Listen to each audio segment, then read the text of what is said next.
A man accused of a crime he didn't commit. A corrupt system designed to silence him. And a single phone call from the White House that changes everything. Jamal Carter was moments away from being wrongfully imprisoned when an unexpected intervention stopped the trial cold. But why?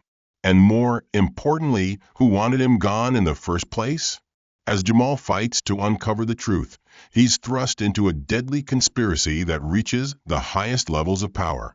With enemies closing in and allies disappearing, he must risk everything to expose a secret that some would kill to keep buried. But the deeper he digs, the more shocking the truth becomes. This was never just about him. Stay with us as we unravel this gripping mystery. Before we begin, where in the world are you watching from? Comment below. And don't forget to like, share, and subscribe for more thrilling stories. The courtroom buzzed with murmurs as people whispered among themselves. Reporters scribbled in their notepads.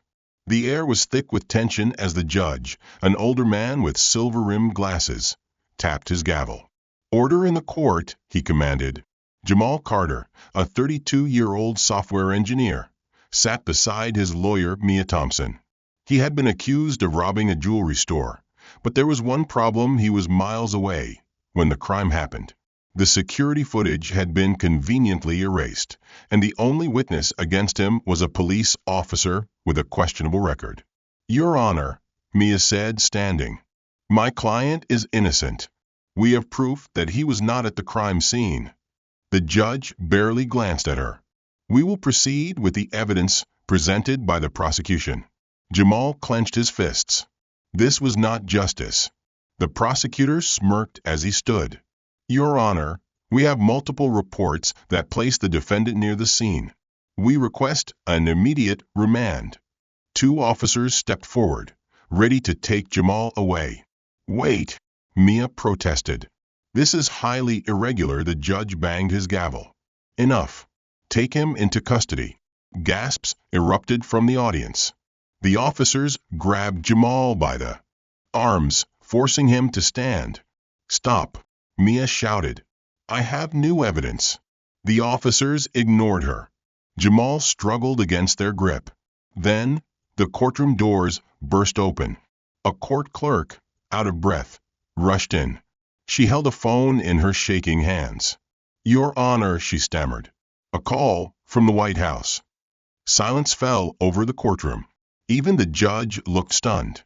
The prosecutor's face paled. The officers hesitated. Who is calling?" the judge asked, his voice uneven. "The president's office," the clerk whispered. Jamal felt his heart pound.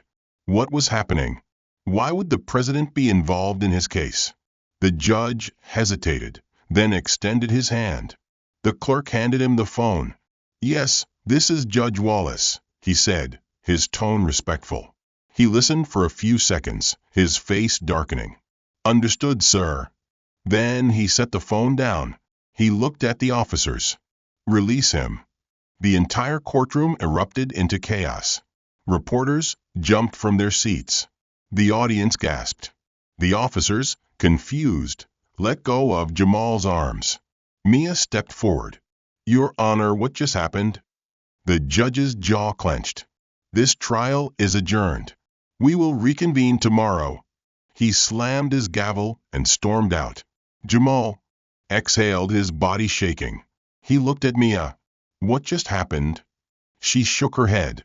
"I don't know, but we're going to find out." As people shuffled out of the courtroom, whispers filled the air. The call from the White House had changed everything. But why? And more importantly, what was coming next? Jamal Carter sat frozen, his mind racing. Just moments ago, he had been dragged out of his chair, about to be sent away. Now, because of one mysterious call, the trial had been postponed, and he was free, at least for now. His lawyer, Mia Thompson, grabbed his arm, guiding him out of the courtroom. Reporters swarmed around them, microphones and cameras in their faces. "Mr. Carter, what do you have to say about the call from the White House? Do you have connections to the president? Are you being protected?" Jamal could barely process their questions. He had no idea what was going on. Mia pushed through the crowd. No comments. My client has no statement at this time. They rushed into a side hallway, slipping into an empty conference room. Mia locked the door behind them. Jamal leaned against the table, running a hand over his face. Mia, what just happened? His voice was hoarse. She pulled out her phone. I don't know, but I intend to find out. She dialed a number. After 2 rings, someone picked up. Senator Caldwell, it's Mia Thompson. I need answers. Jamal's eyebrows shot up. Senator Caldwell was one of the most powerful politicians in the state. Mia switched the phone to speaker. What do you know about the president's interference in my client's case? A deep sigh came from the other end. You need to leave the courthouse. Now. Jamal and Mia exchanged glances. What? Why? Mia asked. The White House is trying to control the situation, but this is bigger than you think, Caldwell said. The judge and the prosecutor are involved in something much deeper than a simple wrongful conviction. Jamal's stomach tightened. How deep? There was a pause. Then Caldwell's voice lowered. They were paid to convict you. Jamal's blood ran cold.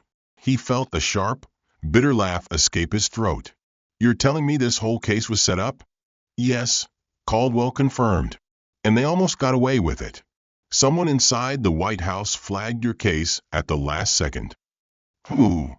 Mia demanded. I don't know, Caldwell admitted. But you need to be careful. The people behind this don't like losing. A knock on the door made them both jump. Mia ended the call and pocketed her phone. Who is it? It's Officer Daniels. Mia hesitated, then unlocked the door. A tall, broad-shouldered officer stepped inside. His uniform was crisp, but his face looked tense. Mr. Carter, Miss Thompson, we need to move, Daniels said. There's a situation outside. Mia crossed her arms. What kind of situation? Daniels' eyes flickered toward Jamal.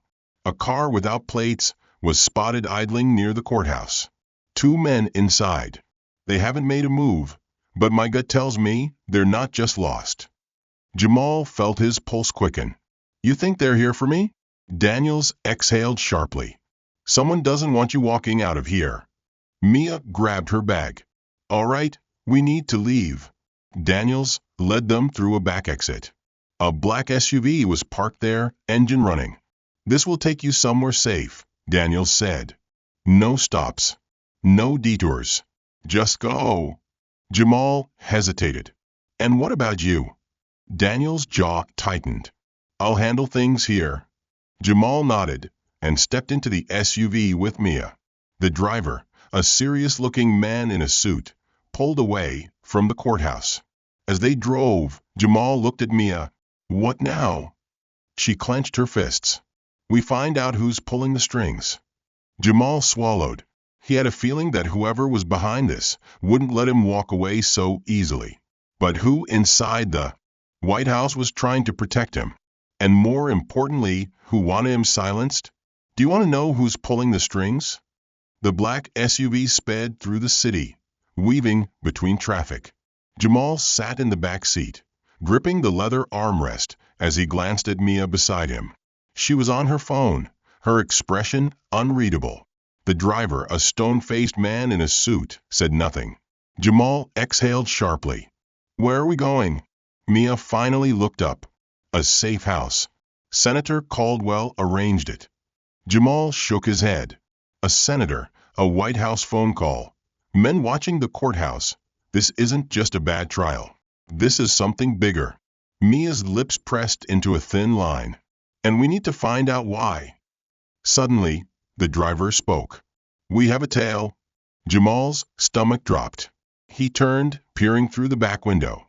A dark sedan was following them, keeping its distance, but matching their every turn. Mia cursed. They found us fast. The driver didn't hesitate.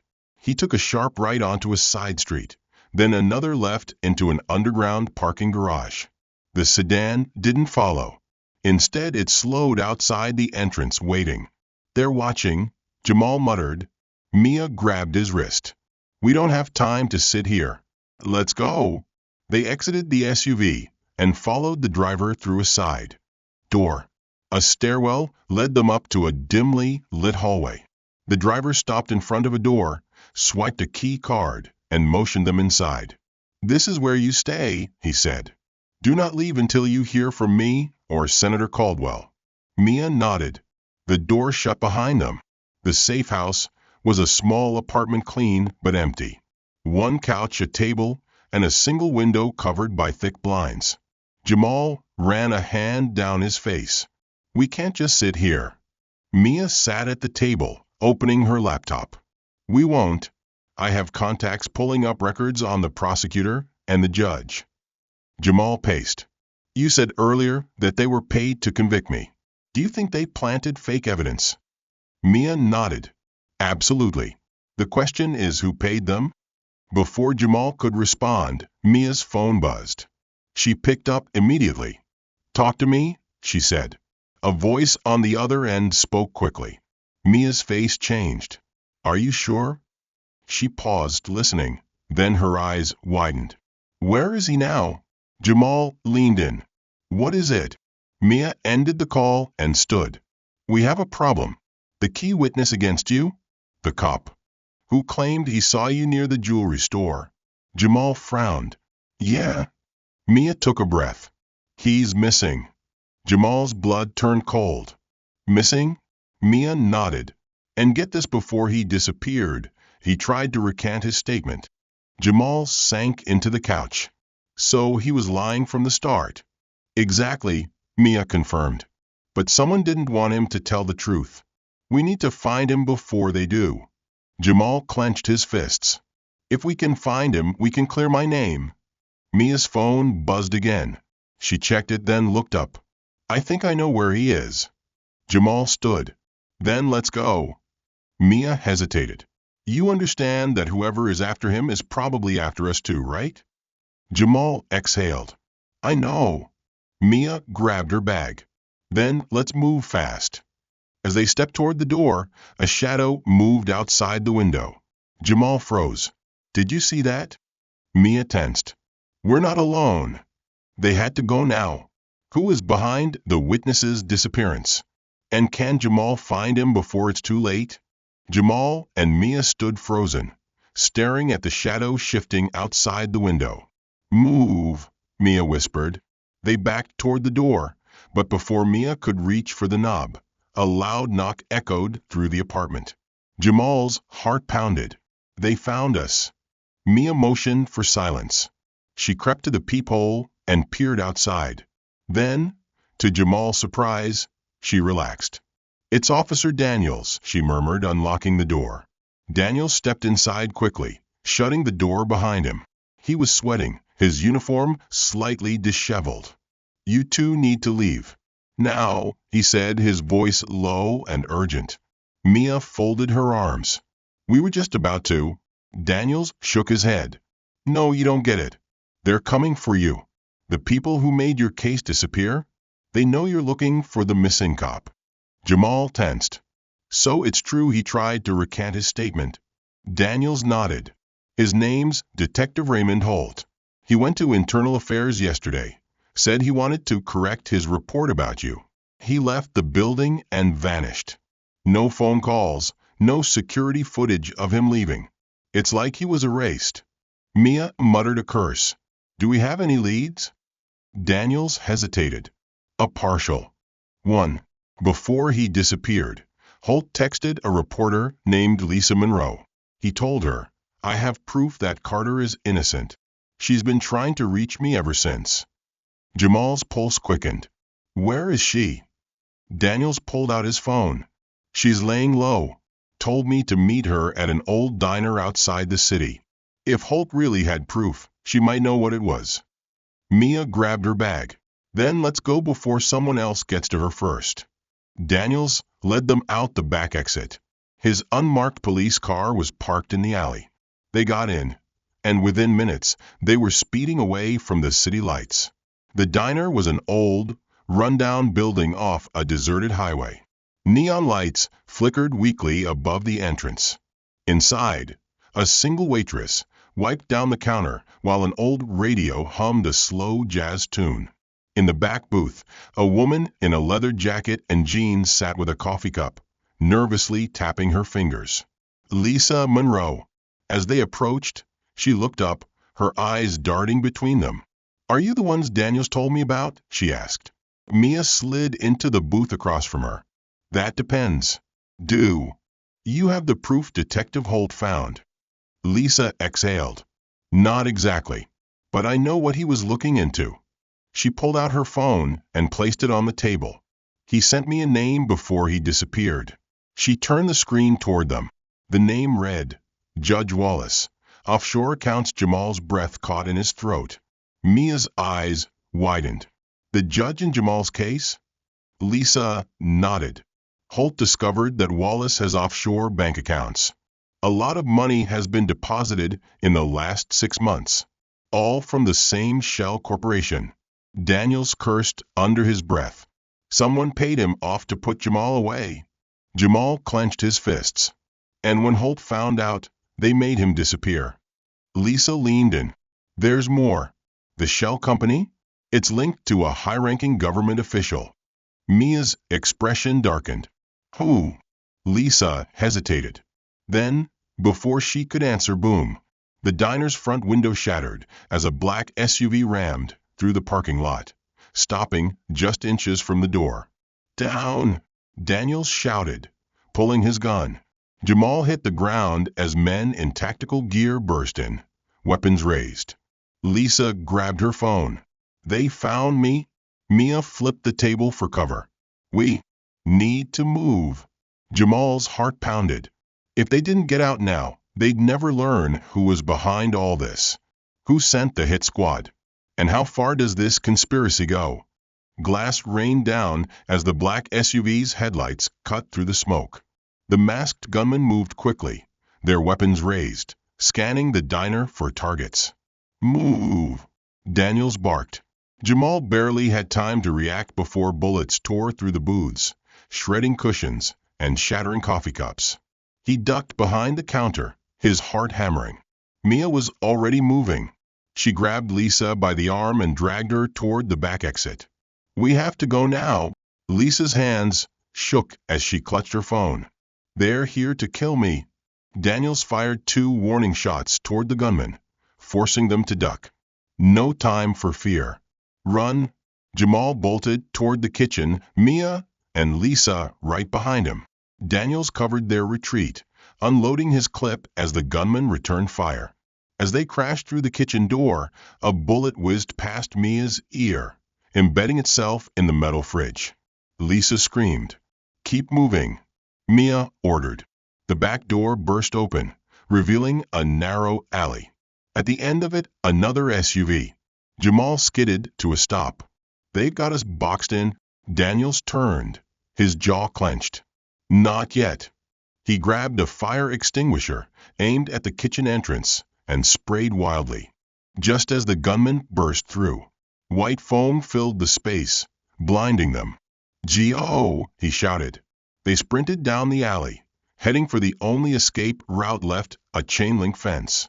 Mia reached it first, scaling it like a pro. She dropped down and turned to help Lisa, who was struggling. Jamal was next, hoisting himself over, just as the masked men emerged from the alley. Gunfire erupted. Daniel spun, returning fire, buying time. He climbed the fence last, landing hard on the other side. The second SUV's doors flew open, and more men stepped out. Mia scanned the street. "We need a car."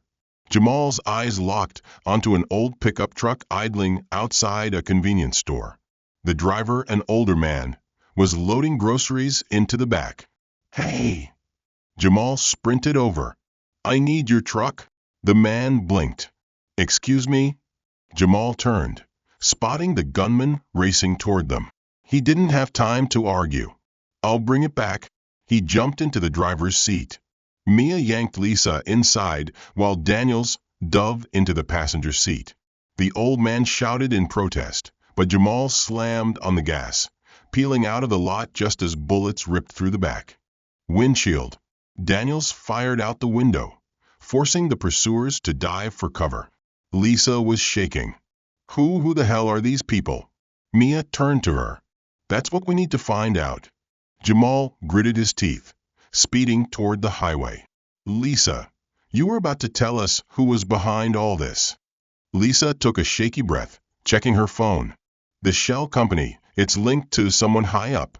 Someone powerful. Who? Mia demanded. Lisa hesitated, then turned the phone screen toward them. Jamal's stomach dropped. The name on the screen was Senator Richard Caldwell. Daniels cursed under his breath. Mia's expression darkened. The same man who told us to run. Jamal gripped the wheel, his knuckles white. They had trusted him, and now they were running from his men. Why did Senator Caldwell betray them? And what secrets is he hiding? Jamal gripped the wheel so tightly his fingers ached. The old pickup rattled down the highway, its tires humming against the asphalt.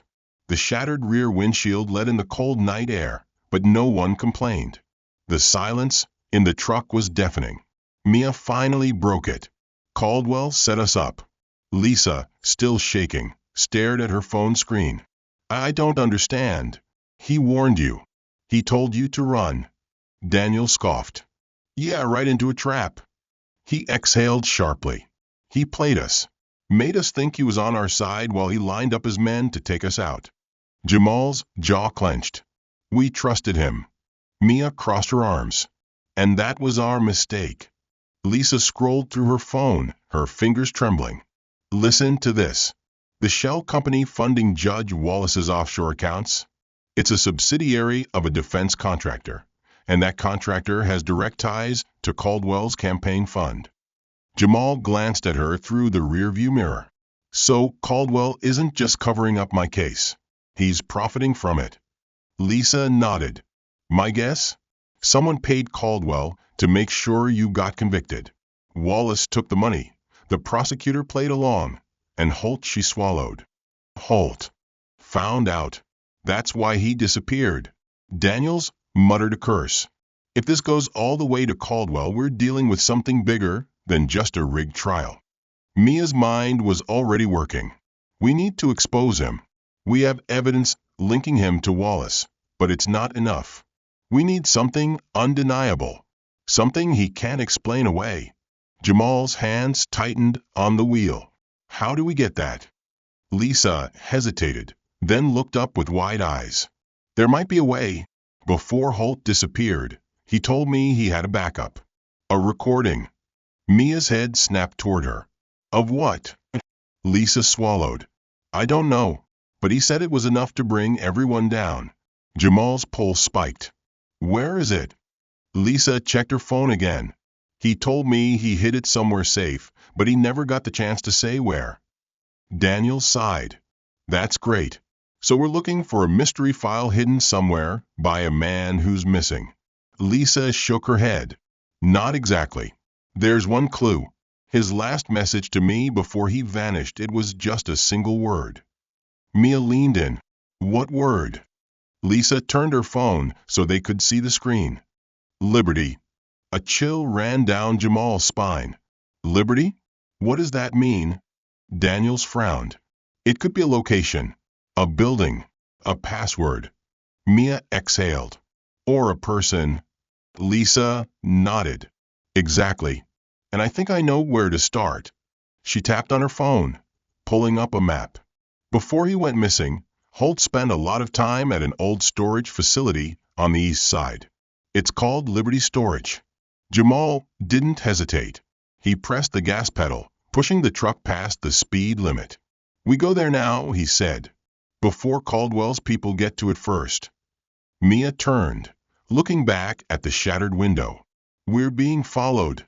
Jamal cursed under his breath. A black SUV was gaining on them. Daniels grabbed his gun. They don't stop, I'll make them. Lisa's voice was shaky. We need to lose them. Jamal's grip on the wheel tightened. Hold on. He yanked the wheel, swerving off the highway onto a narrow dirt road.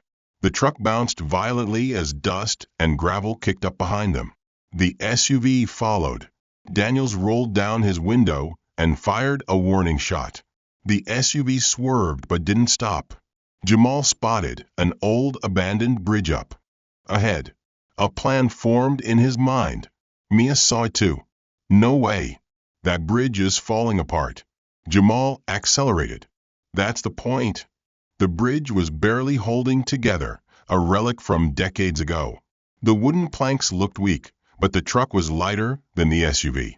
If they made it across, the SUV wouldn't. Jamal pushed the truck faster. The SUV closed in. Faster. Mia shouted. Jamal gritted his teeth and gunned it. The truck hit the bridge, wood splintering beneath the tires. The structure groaned under their weight. Behind them, the SUV reached the edge crack. The bridge collapsed beneath them. The SUV plunged into the ravine below. Daniels whistled. Well, that works. Jamal didn't stop to celebrate. He kept driving. We need to get to Liberty Storage. Now. As the dust settled behind them, they all knew the real fight was just beginning. What did Holt's recording reveal? And will they find it before Caldwell's people do? Jamal didn't let up on the gas. The old truck rattled as they sped toward Liberty Storage, kicking up dust from the abandoned road. The adrenaline from the chase still coursed through his veins. But he knew one thing for sure: Caldwell's men wouldn't stop. We need to be fast, Mia said, loading a fresh magazine into her gun. They'll realize we survived and send more people. Lisa checked her phone. Liberty Storage is less than 10 minutes away. If Holt hid something there, we have to get it before they do.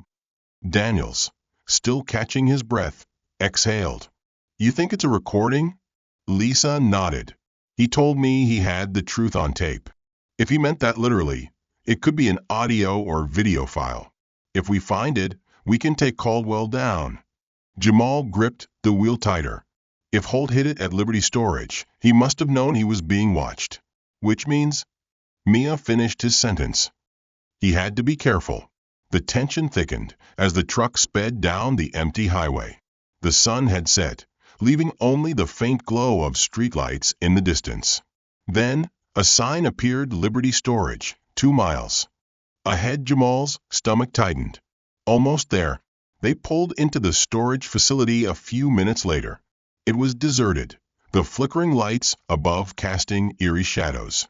Rows of rusted storage units stretched in every direction, the numbers barely visible under layers of dust and grime. Lisa checked her phone again. Holt's last GPS location pinged near Unit 117. Jamal stepped out of the truck. The air smelled like oil and damp concrete. Let's move. Daniels led the way, his hand on his holstered gun. Mia walked beside him, scanning the area. Lisa lagged behind, still shaken. If Caldwell finds out we're here, Mia cut her off. He already knows. They reached Unit 117. The metal door was padlocked, but the lock had been recently cut. Jamal's stomach dropped. Someone's already been here. Daniels pushed the door open, his gun raised. Inside was a dimly lit space, barely big enough for a car. Jamal's eyes scanned the room. Empty shelves. An overturned chair. Dust covered everything except for a small wooden crate in the center. Mia approached it cautiously. This could be it. Lisa took a shaky breath. Holt must have left it for us. Daniels knelt down, inspecting the crate. He lifted the lid and froze. Jamal stepped closer. What is it?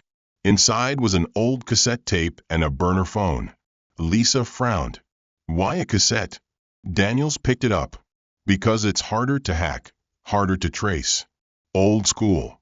Jamal grabbed the burner phone and flipped it open. A single text message was displayed on the screen. If you're reading this, I didn't make it. Play the tape. The truth is on here. Lisa covered her mouth. Oh my God, he knew they'd come for him. Mia took the cassette. We need to listen to this. Now. Daniels glanced outside. Not here. We're exposed. Jamal was about to respond when he noticed something, a red blinking light in the far corner of the storage unit. His blood ran cold. Security camera, he muttered. Mia followed his gaze. Someone's watching us. Daniels cursed under his breath. We need to go now. Just as he said it, tires screeched outside. Jamal's heart pounded. They found us. Mia shoved the cassette into her bag and grabbed Lisa. Move! Daniels pushed the storage door open, just enough to peek outside. A black SUV had pulled into the lot. 4 heavily armed men stepped out, scanning the area. Go out the back, Daniels ordered. Jamal and Mia slipped through a narrow side exit, Lisa right behind them. They ran toward the fence at the edge of the property. Daniels stayed behind, drawing his gun. He fired 2 warning shots, causing the gunman to duck for cover. Jamal reached the fence first. We have to climb. Mia boosted Lisa up, then pulled herself over. Jamal was next. Daniels fired 1 last shot, then turned to run. Bang. A bullet ripped through his shoulder. Jamal's stomach twisted. Daniels. The officer staggered, gripping his arm. Blood soaked his uniform. Jamal jumped down from the fence and ran back. Go! Daniels gritted his teeth. I'll hold them off. Mia grabbed Jamal. We can't help him if we're dead. Jamal hesitated. Daniels pulled out his badge, tossed it to Jamal. Find Holt's truth. End this. The gunmen were closing in. With one last look, Jamal turned and ran. Daniels took cover behind a dumpster, returning fire as Jamal, Mia, and Lisa disappeared into the night. They had the tape. But at what cost? What's on Holt's tape? And will Daniels survive the ambush? Jamal's legs burned as he ran, Mia and Lisa at his side. The sounds of gunfire echoed behind them, but he forced himself to keep moving. Daniels had stayed behind, buying them time. But for how long? They sprinted through an empty industrial lot, weaving between rusted containers. Jamal's mind raced. They had the tape. They had Holt's message. But they had no way to play it. Mia gasped for breath as they reached a chain-link fence. We need a place to hide. Jamal spotted a shuttered auto shop up ahead. There. They climbed the fence and slipped through a broken side door. Inside, the shop smelled of oil and rust.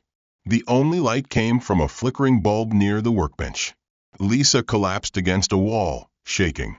What do we do now? Mia dug into her bag, pulling out the cassette tape. We listened to this. Jamal frowned. With what? It's not like we have a tape player lying around. Lisa suddenly snapped her fingers. Wait, I might have something. She rummaged through her bag and pulled out a small, portable cassette recorder. Jamal blinked. Why do you have that? Lisa gave a nervous laugh. I'm a journalist. I use it for interviews and sometimes recording people who don't want to be recorded. Mia didn't hesitate. She snatched the recorder, popped in the tape, and pressed play. For a moment, there was only static. Then a voice. Holt's voice. If you're hearing this, I'm probably dead. My name is Detective Raymond Holt, and I was part of the investigation against Jamal Carter. What I found, it goes deeper than a simple conviction. It goes all the way to the top. Jamal's chest tightened. Holt continued, his voice tense. Judge Wallace. Prosecutor Lee. They were both paid to convict Carter. But the man behind it? It's bigger than just a judge or a corrupt lawyer. It's Senator Richard Caldwell. Lisa muttered. We already know that. Then Holt said something that made everyone freeze. Caldwell isn't working alone. This isn't just about money. It's about power. And the man pulling the strings is in the White House. Mia's breath caught. What? Jamal's pulse thundered in his ears. Keep playing it. The recording continued. I have proof. Caldwell arranged for Carter's conviction as a favor because the man in the White House wanted him silenced. Why? Because Carter found something. Something buried deep in government contracts. Something that could ruin them all. Jamal's mind reeled. What the hell is he talking about? Mia's hands trembled as she held the recorder. He's saying this isn't just about your case. Holt's voice grew urgent. I don't have time to explain everything, but I left the final piece of evidence in a safe place. If you want the truth, go to then the tape cut off. Silence. Lisa stared at the recorder. That's it? It just stops. Jamal grabbed the recorder and rewound it, trying to play the last part again. Static. Nothing. Mia's expression darkened. Someone cut the tape. Jamal clenched his fists. We were so close. Lisa looked at the recorder. Holt said he hid the final piece of evidence. But where? Mia paced, thinking. He was careful. He left us clues before. Liberty led us to the storage unit. Maybe there's another clue in what he said. Jamal replayed the words in his mind. Then something clicked. Buried deep in government contracts. He looked up. The Pentagon. Mia's eyes widened. You think he hid it in military records? Jamal nodded. I used to work in software. If you want to hide something, you bury it in a place where no one looks. Somewhere massive. Somewhere where even if someone finds it, they don't realize what it is. Lisa's voice shook. You're saying Holt hid the proof inside government files? Jamal exhaled.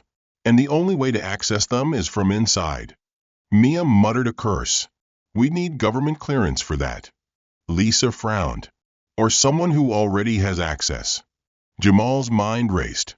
Someone inside the White House called off my arrest. Mia's gaze sharpened. Then we need to find that person. Lisa looked terrified. You want to go straight to the White House? Jamal's voice was steady. I want to end this. Mia checked her gun. Then we better move fast. Caldwell knows we're alive. He'll come for us again. Jamal looked at the recorder in his hands. Holt had died, trying to expose the truth. Now it was up to them to finish what he started. Who inside the White House is protecting Jamal? And what secret is buried in the government's files? Jamal sat in the dimly lit auto shop, his mind racing. They had Holt's tape. They knew Senator Caldwell was behind his conviction.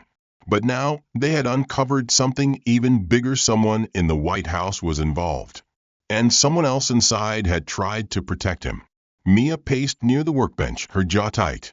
If Holt hid the final evidence inside government records, we need someone with clearance to pull it. Lisa tapped nervously on her phone. And I think I might know who. Jamal and Mia turned to her. Lisa took a deep breath. There's a name that keeps popping up in political leaks, someone known as Echo. They're an anonymous government whistleblower. No one knows who they are, but they've leaked classified information before. Mia's eyes narrowed. And you think Echo is the one who called off Jamal's arrest? Lisa hesitated. It's possible. But here's the thing, Echo has only ever communicated through one person. Jamal felt his pulse quicken. Who? Lisa exhaled. A journalist. Elliot Grayson. He's an investigative reporter based in D.C. If anyone can connect us to Echo, it's him. Mia grabbed her bag. Then let's go find him. Jamal stood. Where is he? Now? Lisa's face darkened as she read the latest update on her phone. That's the problem. He's missing. Silence filled the room. Jamal clenched his fists. Caldwell got to him. Mia's voice was calm but firm. Maybe. Or maybe he saw this coming and went underground. Lisa scrolled through her phone. Before he vanished, he was working on a story, something about government contracts and classified spending. If he was onto the same thing Holt was, then he had to disappear before they could silence him. Jamal exhaled. We need to track him down.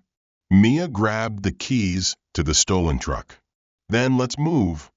They reached Grayson's apartment in D.C. just after midnight. The building was dark, but Lisa had called in a favor and gotten them the access code. Inside, the apartment was a mess. Papers were scattered everywhere, drawers pulled open. Jamal stepped carefully over broken glass from a shattered lamp. Someone's already been here. Lisa checked the kitchen. No sign of him. Mia picked up a folder from the floor, flipping through it. He was on to something big. Government budgets, Black Ops funding. She stopped, staring at a familiar name. Richard Caldwell. Lisa's breath caught. It's all connected. Then Jamal spotted something, a blinking red light under the desk. He crouched, reaching for it. It was a burner phone, and it had one unread message. Jamal pressed a button. A robotic voice read out a single line. "If you found this, I need your help. Meet me at the Washington Monument. 3 a.m. Lisa's hands shook. "It's him." Mia checked her watch. "That's in 2 hours." Jamal stood. "Then we don't waste time." By the time they arrived at the Washington Monument, the streets were nearly empty.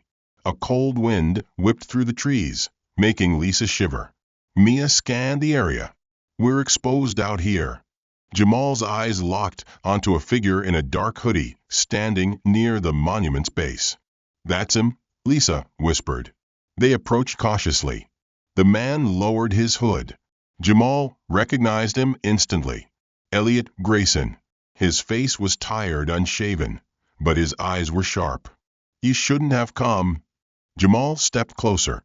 "You sent the message. You need help." Grayson shook his head. "No, you need help." He pulled a flash drive from his pocket. "Everything Holt found? It's on here." Lisa's eyes widened. "The final proof?" Grayson nodded. "Holt cracked the Pentagon's financial network. He found misallocated funds, billions tied to a secret operation. And the man overseeing it?" Jamal already knew the answer. "Caldwell." Grayson's voice was grim. "Yes, but he's just a puppet. The real mastermind." He hesitated. Then he whispered, "Vice President Thomas Reynolds." Mia sucked in a breath. "The vice president?" Grayson nodded. "Holt was murdered because he found out. And now, they're hunting everyone connected to this. That includes you." Jamal's stomach twisted. "Why me?" Grayson's eyes locked onto his. "Because you weren't just framed, Jamal." A long pause. "Then you were the target all along." Why was Jamal the real target? And how deep does this conspiracy go? Jamal stood frozen, Grayson's words echoing in his mind. "You were the target all along." Mia's grip on her gun tightened. "What are you saying?" Grayson exhaled. "This was never just about money or corruption. Caldwell and Vice President Reynolds weren't just framing Jamal to protect their operation. They needed him gone for another reason." Lisa's voice was barely a whisper. "Why?" Grayson hesitated. Then he handed Jamal the flash drive.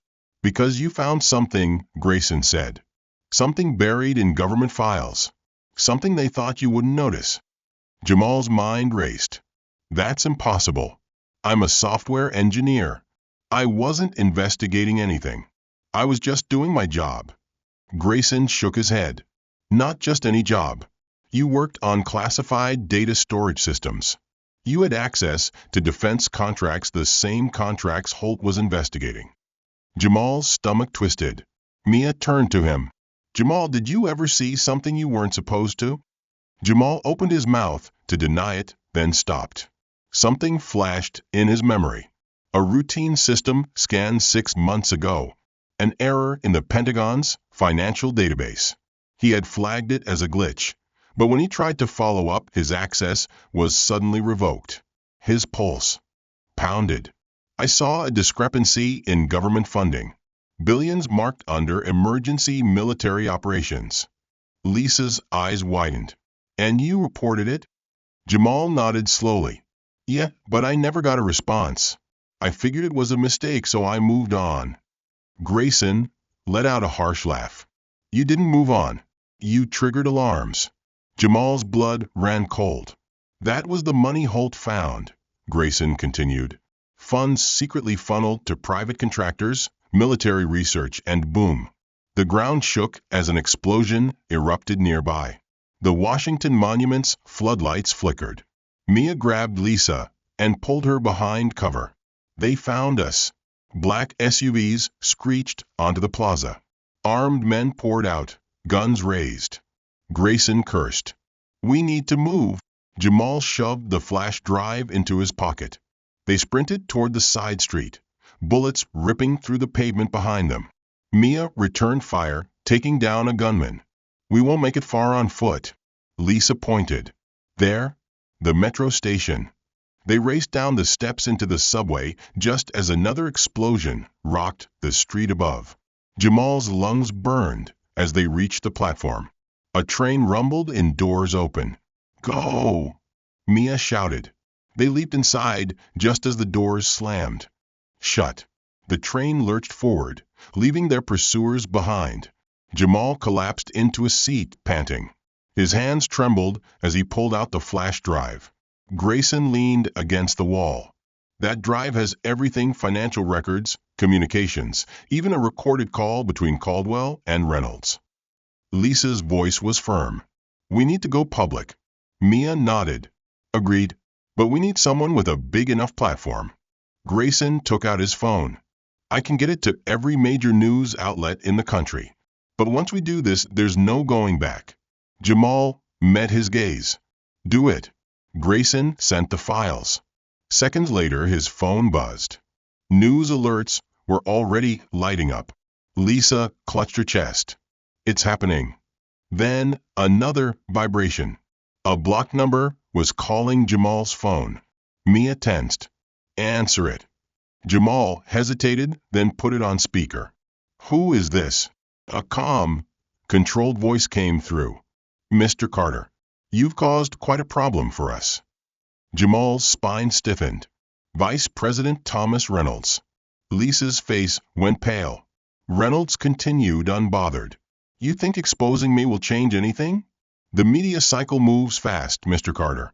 People will forget in a week." Jamal clenched his fists. "Not this time." Reynolds chuckled. "Brave words. But you should know I don't take chances. I always have contingency plans." Mia's eyes widened. "Jamal, hang up." Jamal's breath hitched. "What did you do?" Reynolds sighed. "Goodbye, Mr. Carter." The train lights flickered. Then screeching metal. The train jerked violently, throwing them to the floor. Sparks erupted as the brakes failed. They were headed straight for a dead-end tunnel. Mia gritted her teeth. "It's a setup. They sabotaged the train." Jamal scrambled to his feet. "We have to stop it." Lisa pointed at the conductor's cabin. "There!" Jamal and Mia fought their way forward as the train shook violently. Grayson grabbed Lisa, keeping her steady. Jamal reached the controls, but the panel was dead. Mia's voice was urgent. "We're out of time." Jamal's eyes darted to the emergency brakes. He took a deep breath, then yanked the lever. The train screamed against the rails. Everyone braced for impact. Boom! The train slammed into the buffer stop, sending them crashing forward. Then silence. Dust filled the air. Sparks flickered from exposed wires. Mia coughed. "Everyone okay?" Lisa groaned. "Defined okay." Grayson checked his phone. Then he laughed. Jamal frowned. "What's funny?" Grayson turned the screen toward them. Breaking news. Senator Richard Caldwell and VP Thomas Reynolds implicated in federal corruption scandal. Lisa's eyes widened. It worked. The truth was out. Mia smirked despite the pain. "They're finished." Jamal slumped against the wall, exhaustion washing over him. It was over. Finally over. Jamal stepped out of a courthouse, a free man. The charges against him dropped. Caldwell arrested. Reynolds resigned, pending investigation. Lisa's article had gone viral, exposing the full extent of the conspiracy. Daniel's alive, but recovering, had personally escorted Caldwell into custody. Mia stood beside Jamal, arms crossed. "So what now?" Jamal exhaled, staring at the city skyline. "I don't know." Lisa grinned. "You could run for office." Jamal chuckled. "Let's start with a vacation first." They laughed. For the first time in months, Jamal was free. And for the first time in years, justice had won. But before you go, what do you think? Did you expect that final twist? Justice was served, but at what cost? Let me know your thoughts in the comments. And tell me, where in the world are you watching from? If you love this story, don't forget to like, share, and subscribe for more thrilling content. See you in the next one.